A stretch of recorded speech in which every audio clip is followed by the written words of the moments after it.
नमस्कार ममता किचन ओडिया को आपण समस्त को अनेक अनेक स्वागत। आज मु शेयर करिछि नाड़ी दिया मीठा डाली। यही रेसिपी आपण निश्चिंत घरे ट्राई करंतु, देखिबे बहुत स्वादिष्ट बनिबो। एबे चलंतु देखि नबा आज रही मीठा डाली रेसिपी।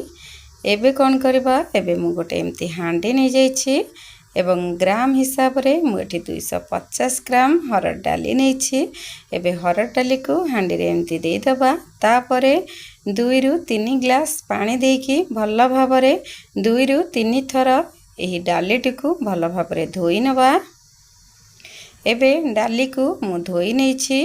एबे कौन करबा ना, जो ग्लास रे आपण मेजर करके नैथिबे डाली सही ग्लास रे मु एठी 3 ग्लास पानी दे दूछि।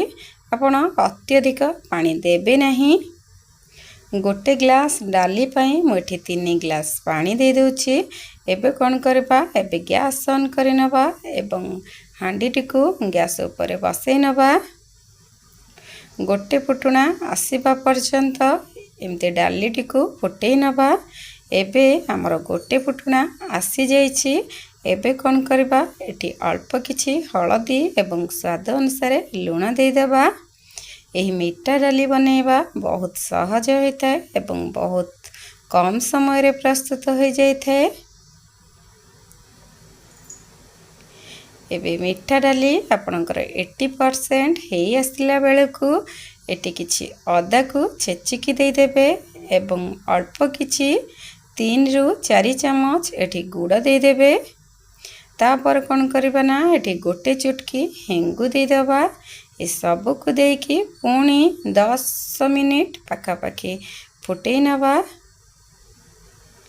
एबे जेहेतु पाखापाखी हमर 10 मिनिट हेई आसलानी, डाली भी मध्य सिझी आसलानी। एबे कौन करबा ना, एबे किछि नाड़ी को दे दबा। मीठा डाली रे नाड़ी दबा द्वारा भल लागि थाए खाइबा पई। आपण देखुथिबे ऊपर एमती कम पानी रही जाइछि, से सब किछि रहिबनी, काहेकि ना आमे जेहेतु नाड़ी दउछे ए सब सोक करि जिवो।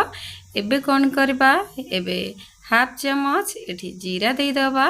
ता ऊपर 2 रु 3 चम्मच गुआ घियो को एमती गरम करिकी ता ऊपर एमती दे दबा।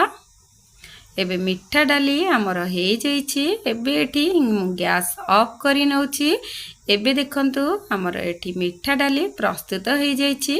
केते कम समय रे आपनकर ए मीठा डाली रेसिपी प्रस्तुत हो गला। आपण ओसा व्रत रे एही परि बने के खाई परिबे। एबे डाली को साइड करके रखी नबा एवं 30 मिनिट पर मु आपन को देखौछि। एबे देखंतु नाड़ी डाली रे रही जाइतबा पानी को केमती सोक करि नैछि। एबे आज रही मीठा डाली रेसिपी प्रस्तुत हो जाइछि। आशा करुछि आज रही रेसिपी आपनको भल लागिथिबो। जदि मोर ए रेसिपी आपनको भल लागिछि तेबे ममता किचन ओडिया को लाइक शेयर सब्सक्राइब निश्चिंत करिवे। मो आउ गोटे रेसिपी नै कि आपण मानक पाखक आसीबी। से पर्यंत रहिली, नमस्कार।